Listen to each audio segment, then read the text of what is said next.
Good morning. Welcome to the Unitarian Universalist Churches of Central Alabama, which includes this congregation and our sister congregation in Birmingham. Welcome to the folks online, wherever you are, whomever you love, wherever you are today, and wherever you are on your spiritual journey, you are welcome here. To all here this morning, welcome home. It's good to see you. It's nice to see such a nice crowd this morning. I have a few announcements. Most of these announcements come from the newsletter and from the e-blast, the weekly e-blast. If you don't receive the monthly newsletter and the weekly e-blast, please, you can talk to me after the service and I can arrange to get you on those email lists. Let's see. So here are a few events that we hope you'll participate in. A Qigong exercise class, the Chinese exercise flexibility class, meets Saturdays at 9:30 via Zoom. If you'd like to have more information, you can find that in the monthly newsletter, in the October newsletter. The UUA Common Read, also via Zoom, I think, is in the monthly newsletter. The in-person weenie roast and trunk or treat, trick or trunk? I don't know which it is. A little Halloween celebration, which will be here on the 29th, October 29th at 6 o'clock. By the way, the newsletter lists all of these times in October as being CST, Central Standard Time. And I know a lot of us have problems with switching the clocks back and forth, and I just want to point out that we'll still be on Central Daylight Time at that point. So it'll be whatever the clock says, whatever your clock says. So don't go by this Central Daylight or Central Standard Time, because there's a sort of an international meeting, the Unitarian Universalist Multiracial Unity Action Council in Geneva, Switzerland. If you want to go, please get your tickets. But if you just like to go by Zoom, you still have an opportunity to get there. It'll be also broadcast on Zoom, and it's October 28th through the 30th. And finally, bingo night, in person here at UUCT on the November 4th at 6 o'clock. And we're looking for a few volunteers to help out organize that. If you'd like to do that, please talk to Karen Tinbarge, who's sitting in the front row here. I'll point out that on the back of the order of service, there are a list of contacts for officers of UUCT, and also contact information for Reverend Julie. And if you need any of that information, it's right there. Please feel free to take this home with you, of course. The prelude prepares us for the service.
Please rise in body or in spirit for the lighting of the chalice.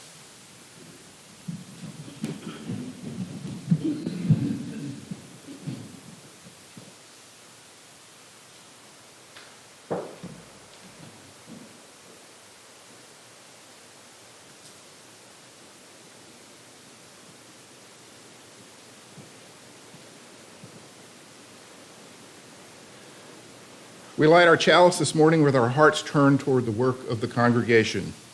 We have inherited this institution from generations of people who believed in the power of human beings to bear love into the world. We carry this tradition for those who find comfort, inspiration, and joy within its real and virtual spaces. We tend the spark of imagination and hope for the world to come. In the spirit of inclusivity and welcome, please take the next few minutes to greet those around you, particularly those that you may not recognize.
Well, thank you for being so orderly about resuming your seats.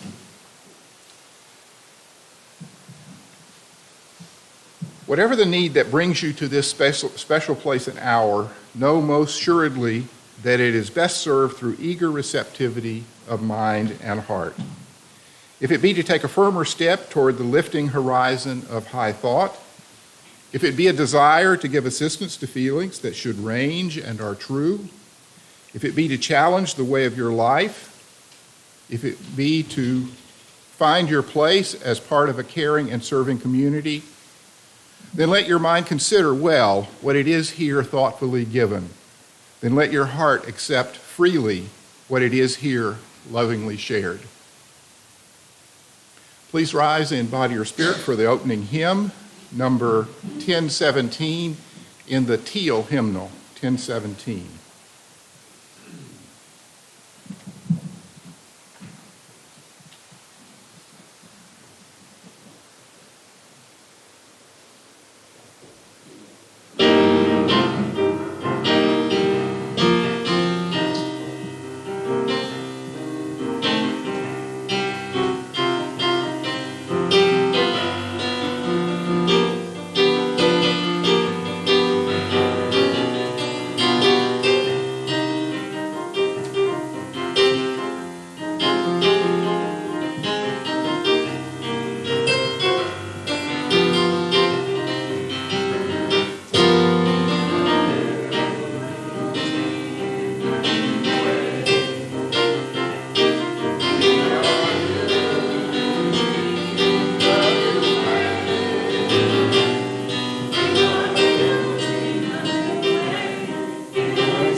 Our church is supported by those who call this place home and by those who support the efforts of our church to change the world for the better. If this is your first time with us, we hope you'll just let the plate pass.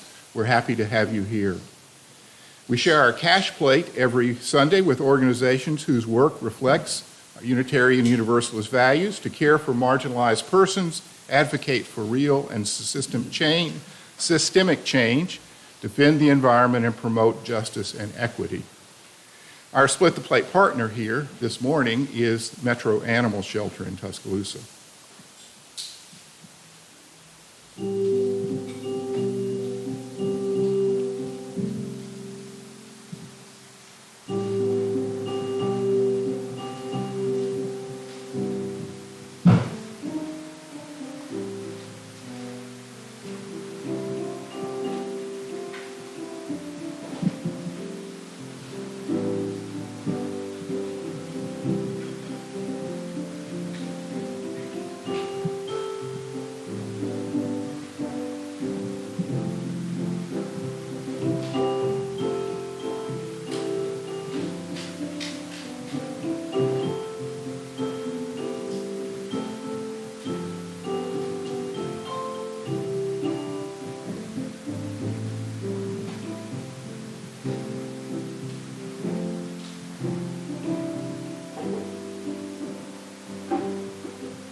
By the work of our hands and the intentions of our hearts, our love is made real. Thank you for these gifts. When we gather in loving community, we remember that we do not travel this earth alone. We share our lives as we light candles and hold each other in meditative thought and reverence. We invite you to come forward and come forward and light a candle from the common flame. Give us your name and please briefly share with us some milestone or transition in your life. You may also do so silently, simply lighting a candle. I'll begin by noting the flowers behind me, which came from the memorial service yesterday, a service of remembrance and celebration of the life of Joe Neggers, who passed during the summer. Please come forward.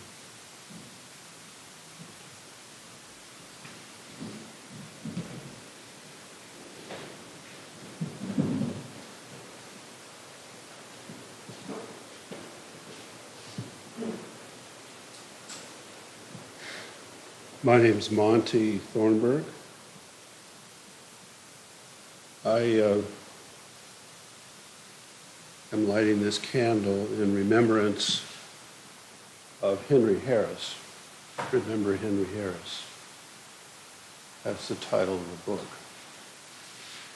And this morning I woke up with a nightmare, terrible nightmare actually, having to do with the victory of Alabama, believe it or not, last night, and remembering Henry Harris, who was the first black SEC athlete ever to desegregate or integrate one of the SEC schools. And his story has lived with me since I read his story about not only him, but the book, Remember Henry Harris, tells the story of a lot of different athletes that were the first in all the different SEC schools, beginning in 1970. And it led me to a thought about what I call meritocracy. And everyone in this room is both a recipient and a victim of meritocracy, because meritocracy as a kind of concept is what led Henry Harris to his suicide.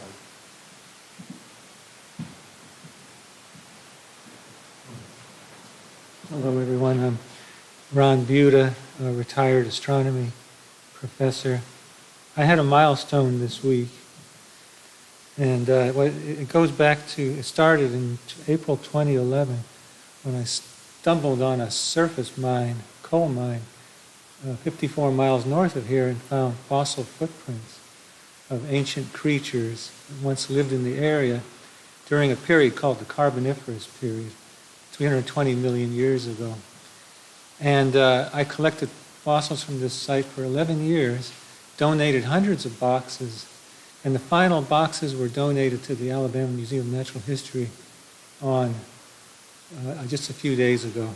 And I can declare myself officially finished with that project. And I finalized it with my opus, Trace Fossils of the Crescent Valley Mine, which is the name of the mine. Trace fossils are fossils that were once, they're preserved imprints in mud left by an animal going about its daily activities.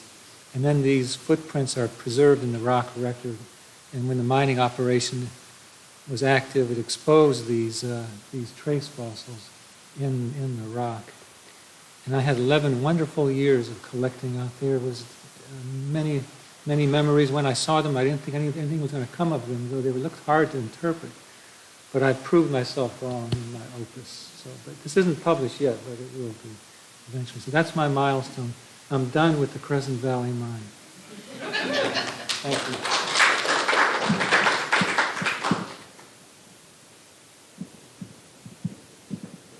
you. I'm Carl Clement. Some of you know, maybe even most of you.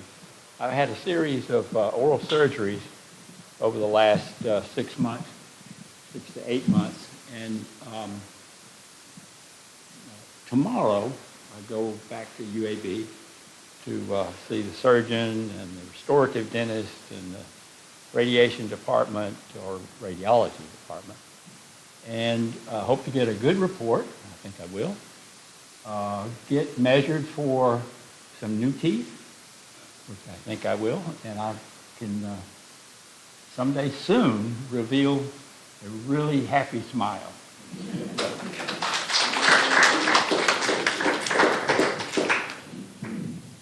I'm Karen Tenvarge, and I'm lighting a candle for Joey Neggers, who's lost both of his parents. So hard. I just want to hold them in our hearts.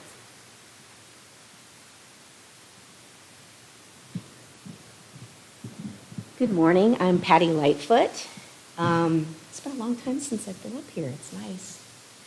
I would like to light a candle of joy. I have been working with a student for about the last month through a program called Reading Allies, tutoring first through third graders here in the community at Maxwell Elementary. And I was actually inspired by Reverend Julie's something she mentioned in a talk about how the Alabama legislature wants to create an exam for third graders, a reading exam. And if they don't pass the exam, then they're held back, regardless of the other, parts of their whole picture. Would love to see what that test looks like, but also just the idea of it is, I think, horrible. So right away I went to look for something that I could do, and that day on Facebook it popped up. But this baby is so adorable. She's making huge progress, leaps and bounds. But that's wonderful. I think though that me going has helped me more than it has her. It has been so wonderful, and I just wanted to share that.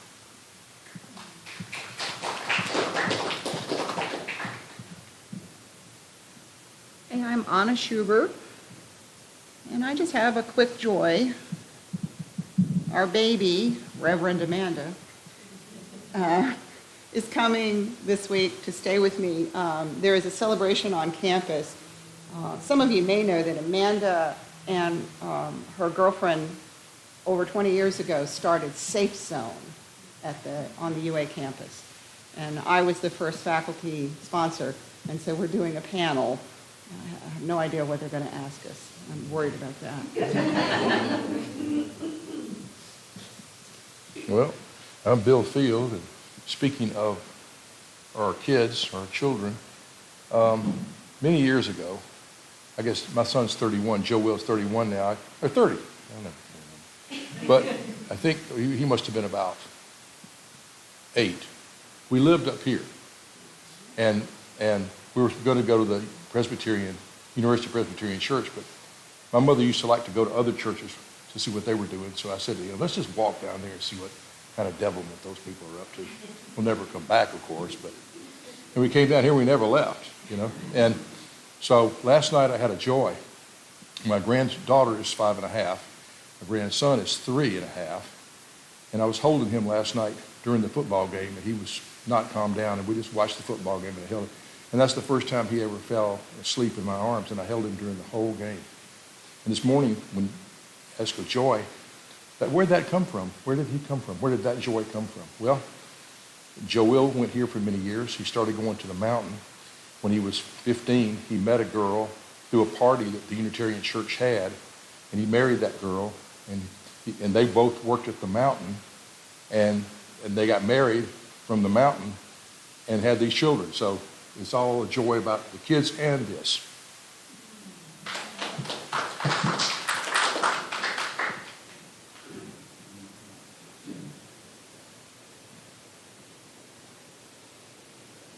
I light a final candle for unspoken joys and concerns and milestones.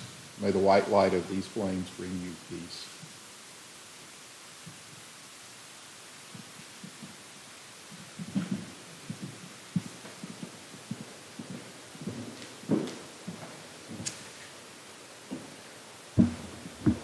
Ed beat me to it, but I was wanting to light one more candle. I'm Reverend Julie, and I am so thrilled to be with you in person this morning.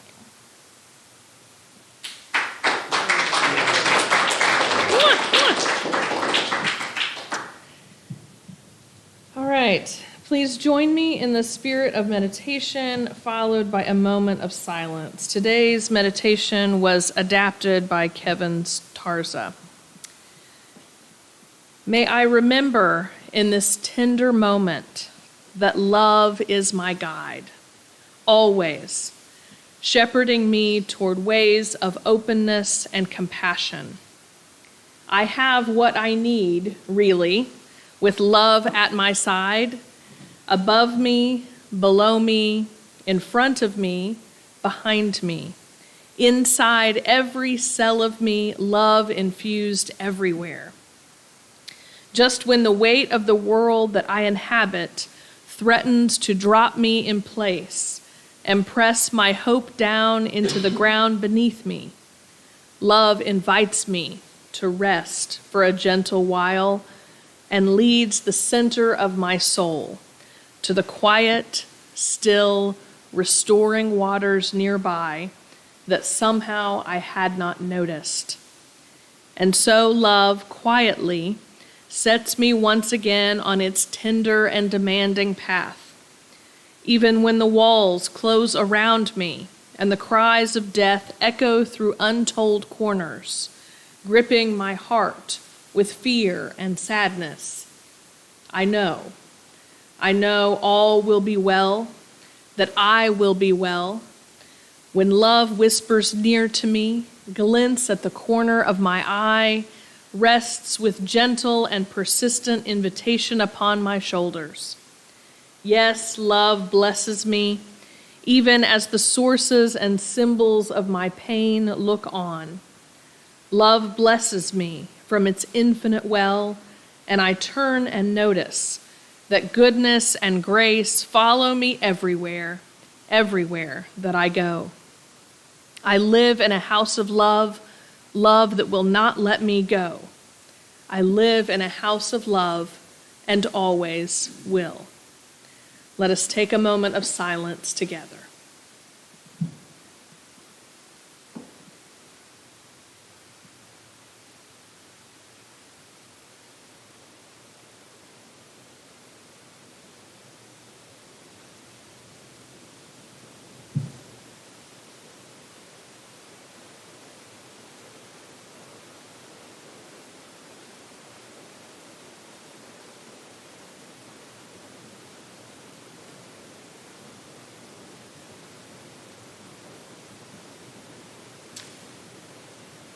Amen, and blessed be.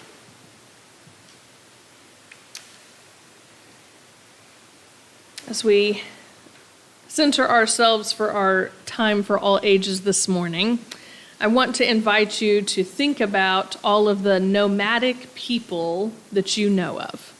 All of the people who do not have that central physical location and yet survive and thrive by continuing to move around the world. My favorite nomadic people of late has been the Harfoots in the Ring of Power series. Anyone watching it? Yes, yes. So it is a prequel of the Lord of the Rings and the Hobbit series by J.R.R. Tolkien. And the Harfoots are the predecessors to the Hobbits. And so they're this little bitty people. I think they're a foot high, but they're very, very tiny, and they're afraid of the world.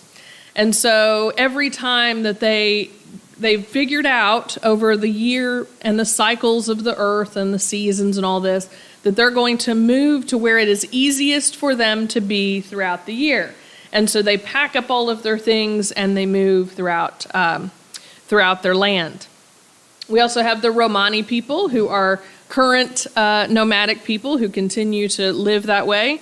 And then there's this new trend among millennials and Gen Zers, you may have seen on TikTok and other places, of RV life and the van life. Now, my husband loves to watch all these shows, and I'm just like, I cannot imagine, first of all, where would all my books go? Like, no, it just would not work. But he's obsessed with this RV life. So we are not nomads, okay? Most of us do not live that way. Most of us like having that stability of that place that we can call our own. And yet, we as the UU Church of Tuscaloosa are going to have to learn a little bit from those nomads over the next few months. And I think the most important lesson to learn from them comes from the Harfoots, which says nobody gets left behind. They constantly count and check and make sure that everybody is still in the caravan, everybody's still going along, everybody's doing the work. And I've seen a lot of that in your activities and in your committees and all the things that you're doing as you're preparing for this, that you're making sure no one gets left behind. And it's the people within the congregation, not the building itself, as attached as we are to our buildings and our sacred spaces. You all are the sacred space. And so, as I was thinking about all of this, I was revisiting a very familiar story, which I'm not going to read to you because I would read it to you in a different way. But if you remember in Horton Hears a Who, the whole story is centered around Horton, right? This individual who hears the voice of the marginalized, the people who cannot be heard, and he listens to them. And that is a wonderful UU story for another day. The part that I want you to think about as we're talking about all of these transitions as a congregation is the perspective of the who's, right? They were just fine, sitting on their flower, minding their own business, doing their own thing, when all of a sudden, because of circumstances, they got jostled from their flower and they start flying through the air. And they have no idea where they're going or where they're going to land. And so they're screaming, "Help, help!" And Horton hears them and puts them on the flower. And then there is a series of fortunate and unfortunate events that leads to them eventually finding their place at the top of the mountain of Newell, right? In that little cubby where they are just at home. And so I want us to remember all of the parts of that story as we go through all of these things that are going to be happening over the next few months. That there's going to be times where you feel like you're about to be dropped in that vessel of bezel nut oil. There are going to be times where you feel like you're flying through the air and have no idea what you're doing. But eventually we're going to get there. We're going to get to that mountain cubby on that beautiful flower, and we're going to be at home. Okay? So remember the other side of the Horton story. Remember the perspective of the who's, and we're going to live that out in a lot of ways over the next few months. I'm not sure if there's a closing I'm supposed to do to the Time for All Ages, since I'm new. We good? Lesson heard? Okay, great. Then I'll go right into my sermon. But I do want to say, as I'm switching my brain over, that last week I spoke about the sense of touch. And so for those of you who heard that sermon, I have a basket out front of tactile sensory bookmarks for you. I'm still learning that Amazon cannot get as quickly to Tuscaloosa as it can to Birmingham. So my apologies for that. But please know anyone can take a bookmark out there to remember that service and connect to your sense of touch in that way. So we are doing things a bit differently here, right? It feels strange to say that this is my first time in your pulpit on a Sunday morning. We've had hours of meetings and planning and strategizing about how our two churches are going to work together for this liberal faith in Central Alabama. We skipped over the dating phase of the search process. We skipped over the surveys, the other candidates, I'm so sorry, the hours of interviews about whether I would be the right fit for your congregation. And since our tradition parallels the minister search, kind of like dating and marriage, our partnership between you and I is more like the Netflix show Married at First Sight. So here we go. I'm thrilled to be here, and I hope over time you will begin to see me as your minister for however long this partnership lasts, knowing that I can be someone you can reach out to, that I'm here for weddings and funerals and child dedications, that I want to ensure that you are getting out of church what you need. And normally, I come with 3 other people. They are at a Boy Scout campout this weekend, but I just wanted to share that my 4-year-old Ezio did share his perspectives on my sermon this morning. So he left his notes for each of you so that you could see he had some words to say. And when you get to meet him in person, you will know he has lots of words to say. Our physical distance does not lessen my desire for you to deepen your spiritual journey, for you to build this community into what you want it to be. Yes, how we got here was a bit unorthodox. But hey, we're Unitarian Universalists. We define unorthodox. I look forward to all the ways that we're going to build trust and relationship and communication with one another. And I'd like to start today with some of the experiences that formed who I am as a minister. Because like I said, this is marriage at first sight. So I'm trying to help you all get to know me quickly. So as soon as I was able to drive, I began volunteering at the church office where I grew up. Fridays after school, I would be there folding and stuffing orders of service with inserts and things. Soon I recruited a friend to join me, and this became our weekly ritual. And as our church grew, we eventually folded our orders of service with a folding machine. Have you ever seen a folding machine? It still needed human intervention and sometimes supernatural intervention to deliver that crisp fold. Eventually, I began finding typos in the order of service, and so at 16, I was also the editor of my church's order of service. And since folding papers and stuffing orders of service is kind of a mindless activity, right? It's very rote. We kept ourselves entertained by watching the processes of the church.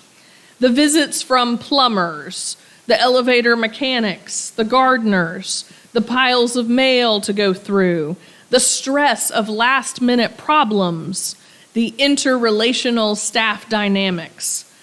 I already knew at that point that I wanted to be a minister. And so I was already taking notes about what I saw and how it would affect the type of minister that I became. When most of my friends in college were interning at a local church, since, we were all future ministers, I interned at a nonprofit foundation where I made copies, assembled publications, made bank deposits, hosted board members, and filled in for the receptionist. Every time that I have been between support staff in Birmingham, I offered up gratitude to those first church administrators that guided me. Deanna and Beth and Pamela and Lois and Barbara, who gave me opportunity to learn how to use a photocopier and all the other office technology, who taught me how to problem solve when copiers become possessed, and who modeled for me that age-old maxim that if you express frustration to a photocopier, the photocopier becomes less cooperative. So you have to be really gentle to the copier. These fierce administrators also taught me how to be appreciative and to value contributions from everyone on the team. The order of service in your hands has gone through at least 7 people every week to scrutinize this publication. It's folded by hand.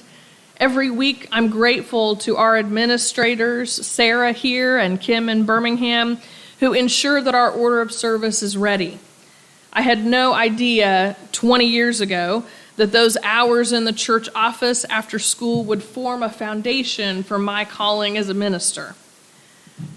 What are those work or volunteer experiences from your life, perhaps formed years ago, that directly affect your life or your career now? Perhaps it was the tutelage of a teacher or professor who sparked creativity and passionate study in you. Perhaps it was experiences from your childhood, a childhood of plenty or a childhood without enough. Perhaps it was your experience as an underling who then became the boss. We all have those foundational stories in our lives, stories about folks who supported us or folks who didn't believe in us. Stories about how we either believed what they thought about us or psychologically worked hard not to believe them. Stories where we marvel at the serendipity or misfortune of the universe. I grew up as a United Methodist. I was wildly involved in my church. By the age of 16, I felt the call to ministry. And for a long time through seminary, I identified as a United Methodist and sought to broaden the worldview of Methodism. My master's thesis at Harvard Divinity School explored the non-canonical early Christian Gospels, the Gospels of Thomas, Mary, and Philip. Some of you may have read them. They're a lot of fun. But I argued in my thesis that they should be incorporated into worship in the United Methodist Church. Now, to you all, my dear UUs, my master's thesis probably seems dull at best, but certainly not controversial. Most of you, are curious, if anything. But my thesis was so controversial that I was labeled a heretic. And I lost my standing with the United Methodist Church. For a few years, I wandered aimlessly in the desert. Metaphorically, that is. I taught high school social studies, specifically advanced placement U.S. government, advanced placement comparative government, and world history. And then one summer, after teaching for several years, I had a series of dreams over a few days. And one of the dreams that came to me was, you are not supposed to be a teacher. You are supposed to be a minister. Well, I get that. But the dream recommended that I quit my job and I go and do chaplain training at the hospital. So I did. I did that. And the other dream told me to just accept that I was Unitarian Universalist, and I have been for a long, long time. And so for the next 6 years, I focused on hospital chaplaincy. I went through the whole training of 4 different units, and then I was hired on as staff, so I was a full-time staff chaplain. I worked in the children's hospital and in the trauma ward and in the regular rest of the hospital, but the ICUs were my favorite. Because, if you're in the ICU, you're usually there for a period of time. And I had a better opportunity to meet with patients and families and staff and care for them in extended ways. In my time at the hospitals, I was present at the deathbed of over 800 people, which is why, as a minister, creating personalized memorial services is so important to me. And those of you who were there yesterday for Joe's memorial, I hope, saw that it was specifically written for him. I loved chaplaincy. I intended to remain a chaplain. But everything changed the day I became ordained. My boss, who was in the Independent Church of Christ, did not believe in the ordination of women. So suddenly, on a dime, my workplace became hostile and unpleasant, including all forms of harassment. And I was good at my job. I had literally won medals and awards from other departments who loved my work. But the harassment was too much. So I decided to take a leap of faith and go into search for parish ministry. Now, everyone at the UUA said to me, chaplains do not become parish ministers. It's just not done. No church is going to want you, but go ahead, try. So I did because I was desperate. I was desperate to get out of that awful situation. And luckily, I had several interviews, several pre-candidating sites, and 2 congregations offered me a position. Birmingham and I were a 1-to-1 match. We both wanted each other more than anyone else. What drew me to Birmingham through the search process was the radical welcome, that Southern hospitality. Each experience with the search committee and all the candidating events that I attended at the congregation, it was so easy to engage in conversation with these folks. And beloveds, you and I did not have those same experiences. And that grieves me. And we have to figure out together, we have to be creative about how we're going to get to know each other, because I want to get to know you desperately. I want you to feel free to schedule on my calendar. We can meet over Zoom, as I've done with some of you, or if meeting in person is better, we'll figure that out as well. But I desperately want to know more about you and to learn more about you. I want to be the best minister I can be for you in this time as we're figuring everything out. And I also ask for your patience, because while this process is new to all of us, it's also new to the UUA, and we are all experimenting about this time together. When we initially started these conversations about our partnership, I reached out to lots of people in the UUA. And I said, okay, what do I do?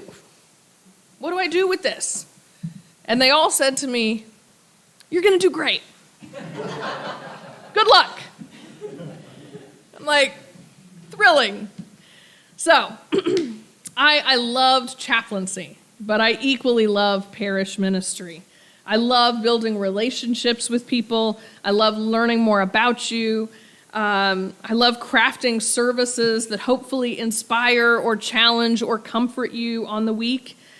I love being a part of your lives in whatever ways you wish, blessing your homes and businesses, welcoming babies, honoring the dead, celebrating love come to life, or love surviving the test of time. Recognizing that serendipity and independence is one of my favorite parts of ministry, because it happens in all of our lives. As was mentioned by Bill earlier, that serendipity of how his grandchild came to be through this church. We each have moments that ripple through our lives throughout time, and we may not even recognize the implications of those moments right now or even in the near future. Some of these moments, they are like rocks skipped across the lake, taking our intentions in a specific instant and magnifying them over time. As the Dalai Lama teaches, just as ripples spread out when a single pebble is dropped into the water, the actions of individuals can have far-reaching effects. Our actions matter now. For example, video games. My mother was horribly against video games when we were children. We were given a Nintendo only because my grandfather upgraded to a Super Nintendo, and so we got his hand-me-down. We would sneak and play games while Mom went to the grocery store. And little did she know what impact these skills would have on our future. Fast forward 15 years, I had spent every Friday night my senior year of college playing Halo. Halo is an alien invasion video game that is horribly violent, but it's a lot of fun. And I was playing with 15 guys. I was the only woman. And due to technological limitations at the time, because games weren't online back then, we were split up into 4 groups with 4 people in separate dorm rooms, okay? So my last night of gaming before I left for graduate school, I was stuck in a room with guys I had never met. And I was really upset about this because I wanted to play with my friends one last time before I went to graduate school. This one guy in the room told me I could just stand behind him and he would protect me because I'm a woman. I was more than slightly offended by his prejudices against me. And so, as a girl gamer, I retaliated and shot his character. He was impressed. And from that moment forward, we played as a formidable team. And we were staring at a TV all evening, and we didn't know the other person's name or how they looked. But this one point in the game, we're playing along, and we high-fived, and we did this intertwining thing, right? And this girl walks into the room, and she speaks to him, and she says, "What are you doing?" And, they talked for a minute. And then I said, "Well, who was that?" And he said, "Oh, that's my girlfriend." Well, I didn't want to be a home wrecker, so I scooted over and started flirting with the other man in the room. That's, how it goes.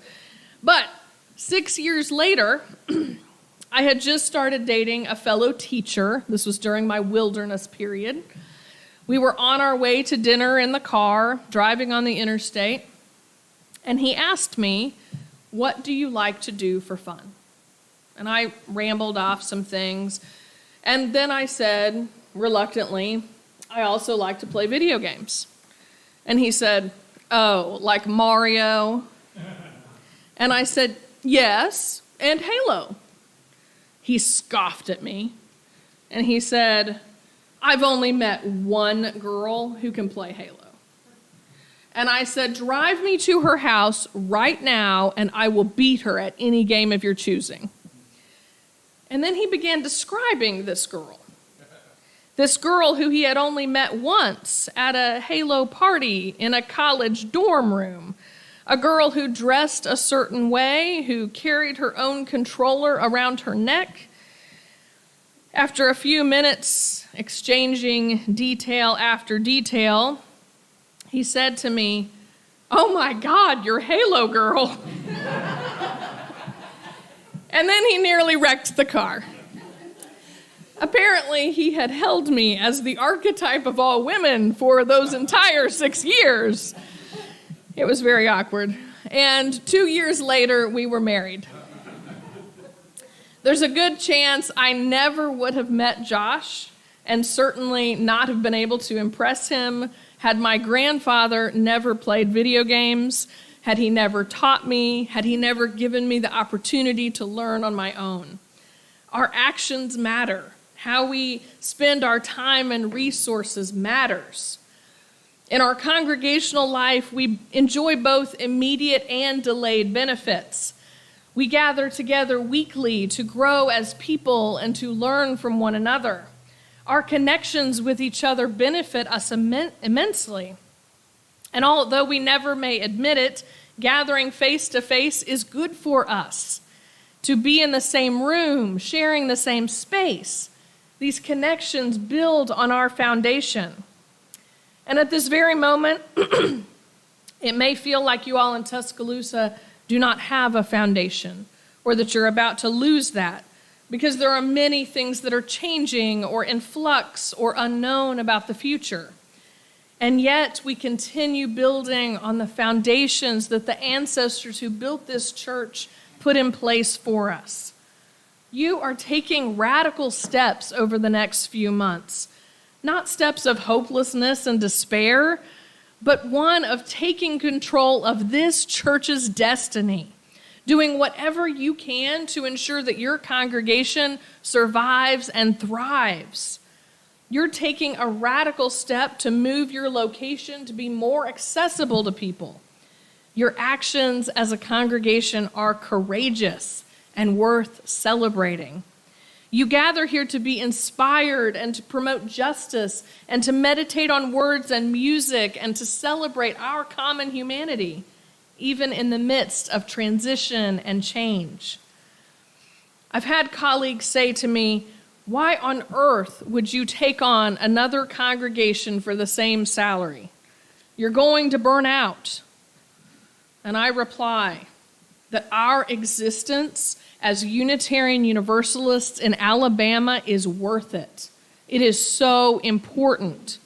Our churches are life-saving to people who have experienced religious trauma or who have been cast out of their families or friends or workplaces for being queer. Our existence is essential for people who need reproductive health care, who need a place for their children to learn about spirituality in an affirming environment, for people who are worried about an altar call at their loved one's funeral. We offer a message and a set of values that is countercultural and evolving and inspiring and based in love. In the Hebrew scriptures, when the Israelites were recreating their community, by choice or necessity, some or all of them would spend time in the wilderness, that sacred liminal in-between space for visioning, discernment, resetting their notions of who they were and what they were called to do. And along the way, they carried with them the sacred pieces of their past until once again they could build their physical sanctuary. When the Buddha had seen the 4 sights and needed to discern his next steps, he ventured out into the wilderness. He sat under the Bodhi tree and he found enlightenment. The lotus flower's bloom became his symbol of his journey through transition into a new stage of life.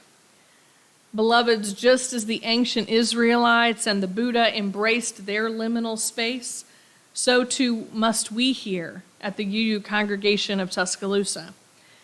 As we journey together through the courageous changes that this congregation is making in order to be a voice for liberal faith in Tuscaloosa, I also want us to intentionally assemble a foundation we can take with us, wherever the physical sanctuary of this church moves and ends up. Because your connection to this physical space and to this congregation affects it. Everyone who makes this congregation their home is transmuting this community in some way. You change this community by being here and being involved. In discernment as your minister, I'm challenging you. I'm inviting you. I want you to create a time capsule for your congregation. I want you to create this physical thing that we're going to take with us to Grace Presbyterian and wherever we end up, this sacred vessel that will move with us as we find your next home. I want you to submit writings of your memories here, photos of your time here, sacred symbols from this space that are important to remember. Some of these things can be packed up and, stored while we're at Grace. Some of them need to be with us, and it's up to you to discern what those things are. This tangible time capsule will be the physical representation of your foundation as a community.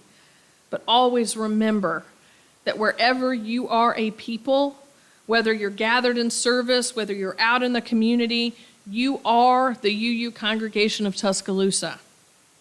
This building, while a piece of your history, while an important piece of your history, is not you.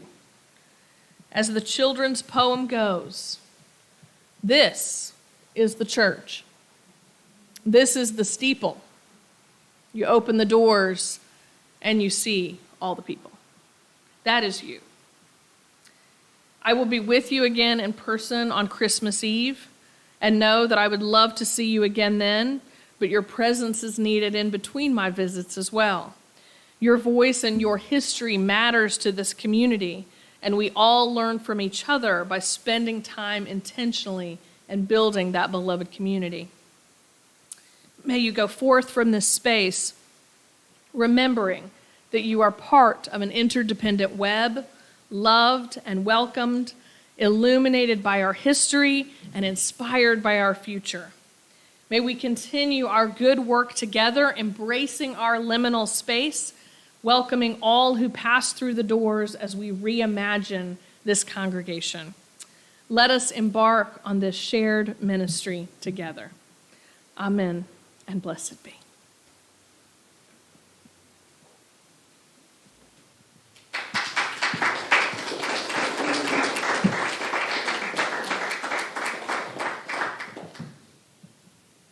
Thank you, Reverend Julie. That was nice. Please rise in body or spirit for the closing hymn, number 121, and remain standing for the extinguishing of the chalice and the benediction. Number 121.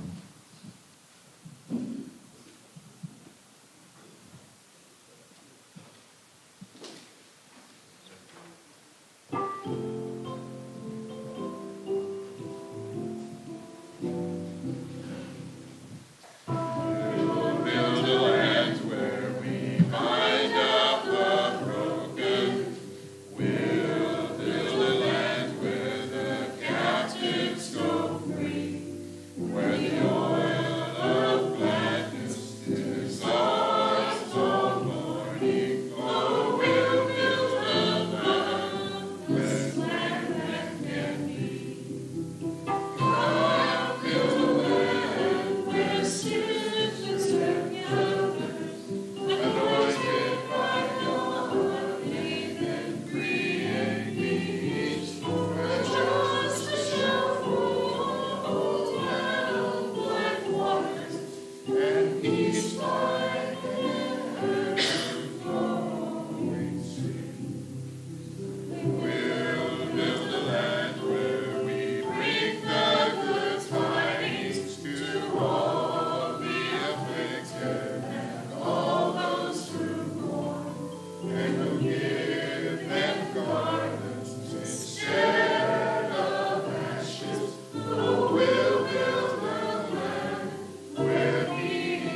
Blessed is the path on which you travel.